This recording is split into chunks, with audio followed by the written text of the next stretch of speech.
नमस्कार, मैं हूं अनुज। आज के मुख्य समाचार में आपका स्वागत है। केन्या में संकट में कौवे।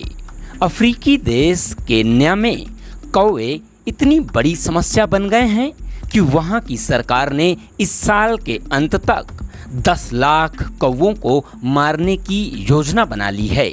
घरेलू कौवा उन्मूलन परियोजना 2021 से 2026 के तहत कौवों को मारने के लिए न्यूजीलैंड से विशेष रूप से स्टारलिसाइड नामक कीटनाशक का आयात किया जा रहा है। मीडिया रिपोर्ट के अनुसार इतनी बड़ी संख्या में कौवों को मारने के लिए लगभग 5 से 10 किलोग्राम कीटनाशक की ज़रूरत होगी, जिसकी कीमत लगभग $6,000 प्रति किलोग्राम बताई जा रही है। इस तरह से इस अभियान में 25 से 50 लाख रुपए तक खर्च होने का अनुमान है। केन्या में पहली बार कौवों का प्रवेश 1880 में हुआ था, जब भारत से इन्हें विशेष रूप से जैविक कचरे की सफाई के लिए लाया गया था। लेकिन अगले 4 दशकों में ही इन कौवों ने केन्या वासियों को परेशान करना शुरू कर दिया।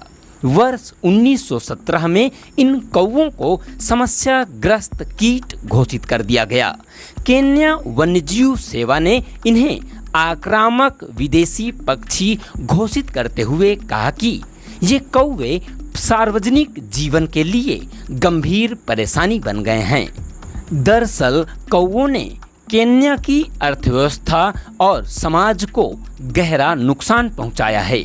इन कौवों ने खेतों में फसलों को नष्ट करने, स्थानीय पक्षियों को उनके आवासों से बाहर निकालने, पर्यटकों पर भोजन के लिए झपट्टा मारने, एयरपोर्ट पर उड़ानों में बाधा डालने और चूजों पर हमला करने जैसी गतिविधियों से केन्या वासियों के लिए गंभीर समस्याएं उत्पन्न की हैं। इसके अलावा ये कौवे कई बीमारियों के वाहक भी बन गए हैं।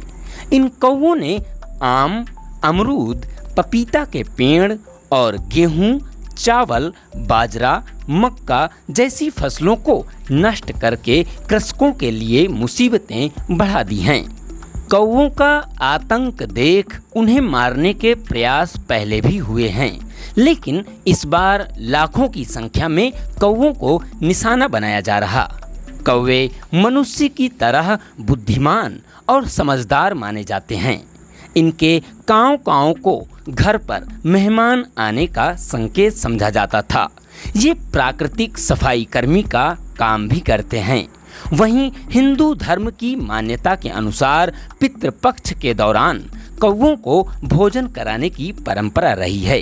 हालांकि हाल के वर्षों में इनकी संख्या में तेजी से कमी आई है। अब घर की मुंडेर पर कौवे की काँव काँव विरले ही गूंजती है। बहरहाल 10 लाख मूक कौवों की हत्या के लिए उठाए गए इस कदम ने पशु अधिकार कार्यकर्ताओं के बीच नैतिक चिंताओं को जन्म दिया है। सामाजिक और पारिस्थितिकीय दृष्टिकोण से भी देखा जाए तो जीवों की सार्वजनिक हत्या किसी भी हालत में उचित नहीं है। केन्या सरकार को समस्या के समाधान के अन्य पहलुओं पर ध्यान केंद्रित करना चाहिए। इसी के साथ आज के समाचार समाप्त हुए। अभी के लिए विदा चाहते हैं। मिलेंगे फिर किसी अन्य महत्वपूर्ण समाचार के साथ। बहुत बहुत धन्यवाद।